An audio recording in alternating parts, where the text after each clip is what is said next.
Alright, so the Mad Bomber Techno, here we go. Let's see how it works here. Yeah, taking them all out. That's pretty much all the ads gone. Look at the guy, man. Dug a cheeky mine in. Boom.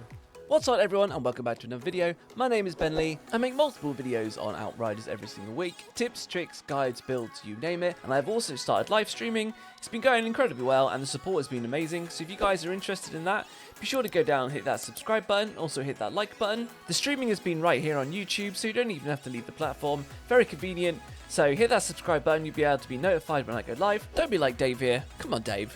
You can do it. But with all of that out of the way, guys, this is the build that a lot of you have been asking me to showcase. It's actually a build from Bone Idol, one of the moderators of the channel. So big shout out to you, Bo, and thanks for coming out with this awesome build. Basically, he was messing around with some of the AP abilities and looking at the set armors and came up with this build. It's his Mad Bomber Techno, and it's really quite good fun. It's really something different, using RPGs and mines like crazy, which is absolutely hilarious, just watching all the explosions going off all the time. We've got some of the other stuff in, like the good old Moaning Winds and Shadow Comet, really strong, but to be honest, you don't have a whole lot of time to fire off your guns and stuff anyway. You're too busy throwing down mines which explode into clusters from the set bonus of the armor, as well as firing off RPGs like crazy. It's really tanky and really good fun. You can really get up into close quarters with the enemies with one of the other mods that we've got on this as well. But yeah, it's just something that's quite different, really interesting. It's not going to win any speed awards or anything like that, but if you're looking for something that's off meta, then this is really quite good fun.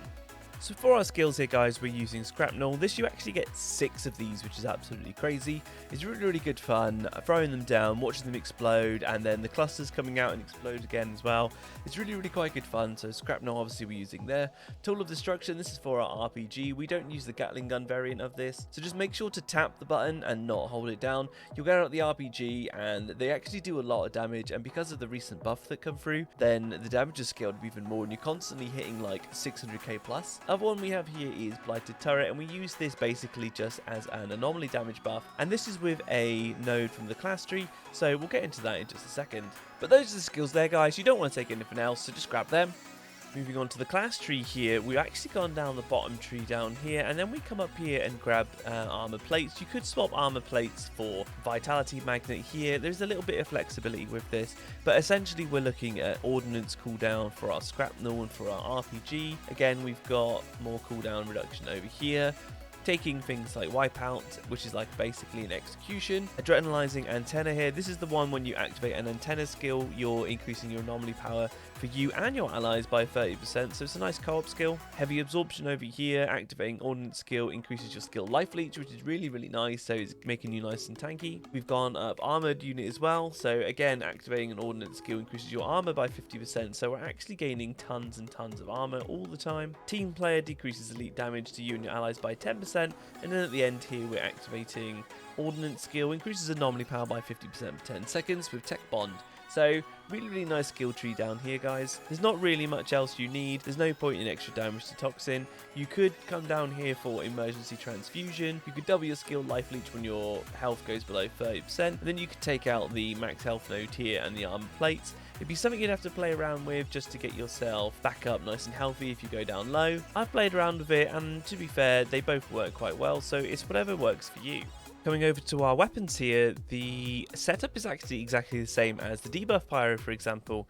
I've got Fortress and Shadow Comet, and now you could put Moaning Winds on this if you wanted to. You could fire a bullet and then reload it, for example, just to get Moaning Winds procs, but I really like Shadow Comet. With this as well, it's so skill heavy and it takes a while to cast all your skills. You don't have a lot of time to be able to fire off things like Comet. It will depend on your playstyle a bit, but it works really well for me. Next down here, we've got Moaning Winds and Fortress on an Anemoy, and then coming down here, we've got Clip Combustion and Moaning Winds on the Torment and Agony, so you can weapon swap to these two and do lots of damage with these. I recommend as well to empty the magazines on both of these and keep them empty. For anybody who doesn't know, if you swap weapons, if I come out here, if you empty the ammo in your magazine and then when you swap weapons, it will automatically go off if it's empty, and then you can swap back, and it makes it nice and easy to swap back again.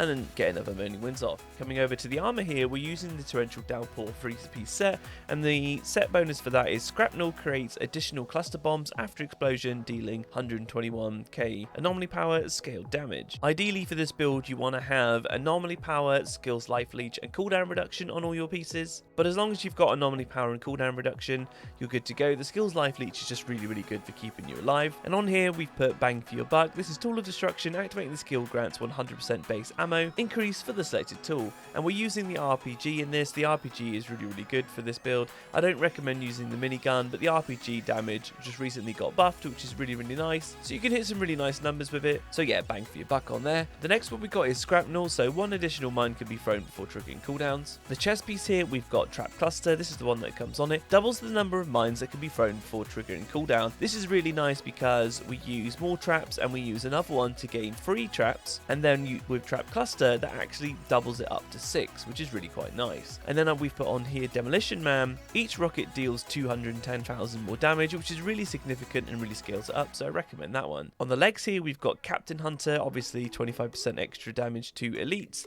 This one's really important, and ideally you want to keep your rockets as much as you can for the elites, as that's the best way to take them down with this build. Then we've got more damage, which increases the skills damage for Scrapnel by 119k. Coming down to the gloves, we've got anomaly power, skills life leech, and cooldown reduction again. On this one we've got fine tuned. This increases the detection radius and explosion radius of Scrapnel by 33%. It's really quite nice having that one in. I do recommend keeping that one in. And then we've got damage absorber here as well. This is the only defensive mod that we're running. You could swap this one out with something like perseverance shield. That works really well as well. We do have 20% resistance from the skill tree, and with damage absorber that puts us up to 30% here.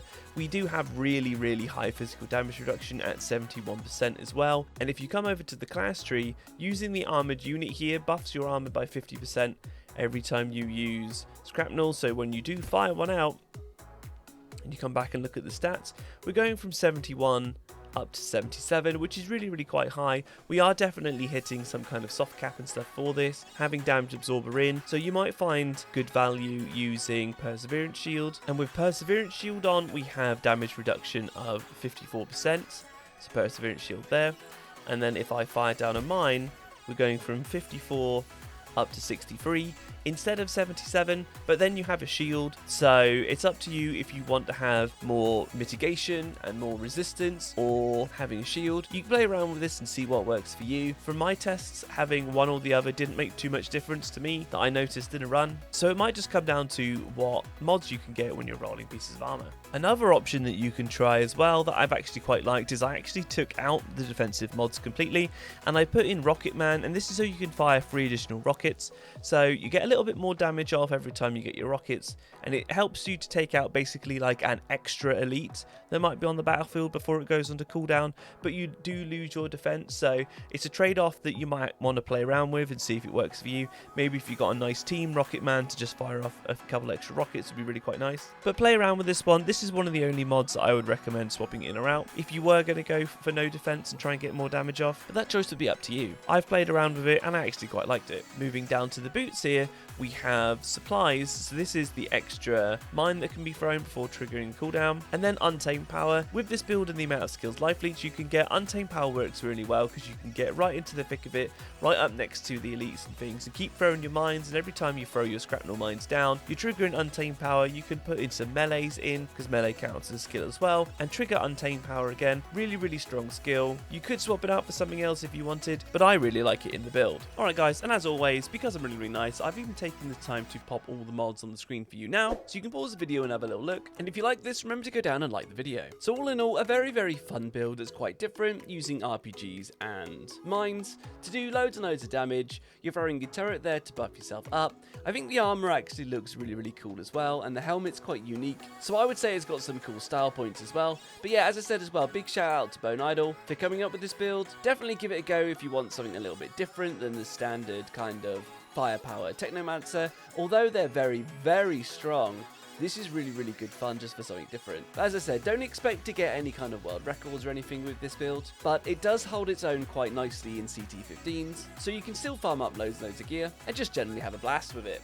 Just want to shout out for the Discord that we've got going. There's an absolutely amazing community going on there. It's completely free. The link will be in the description if you fancy joining it. There's loads of people in there offering advice with their builds, as well as doing free carries for CT climbing. So a big shout out to you guys. Keep up the good work. You're doing absolutely amazing, and thank you so much. Love you to pieces. And if you want to check out more, come check me out on the stream. I stream right here on YouTube. If you like the video, please give it a like, and consider subscribing if you've learned anything. I'll be posting multiple videos on Outriders every single week. And let me know in the comments what you think of this build. Maybe you've got something else that you would prefer to try, or another mod that you think would be amazing. Then let me know. I really want to know. And if you're going to use this build as well, let me know, because I really want to know who you guys are. I'll now leave you with the footage of the CT15 Campland run that I did, so you can have a little look and see what the build's like. Oh, and just as an extra shout out as well, guys, I do have now plenty of builds on the channel for Trickster and also for Pyro. Things like Ash Blast, Overheat Pyro, which can take out entire rooms in literally like 2 seconds, as well as Debuff Pyro. So if you're interested in a Debuff Pyro build, I've got all the information there on the channel, so feel free to check that out. And until the next one, guys, I hope you at least learned something, and I also hope you have a nice day. See you now.